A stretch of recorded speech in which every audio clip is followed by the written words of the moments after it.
Бүгүн 14 ноябрда аябай жаман окуя болду. Бул окуя көбүнүн айтуусу боюнча Бишкек жолундагы чычканда пельмендин жогору жагында болгонун айтып берди. Бензовоз күйүүчү май бензин алып бара жаткан жеринен белгисиз себептерден улам өрт чыгып күйүп кеткен.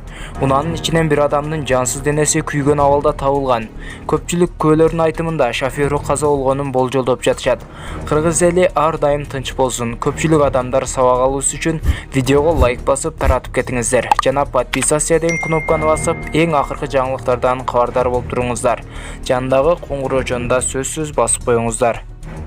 Бүгүн 14 ноябрь күнү Гагарин Юдахин көчөлөрүнүн кесилишиндеги көп кабаттуу жаңыдан курулуп жаткан имараттын 9-кабатынан 26 жаштагы жигит боюн таштоого аракет кылды.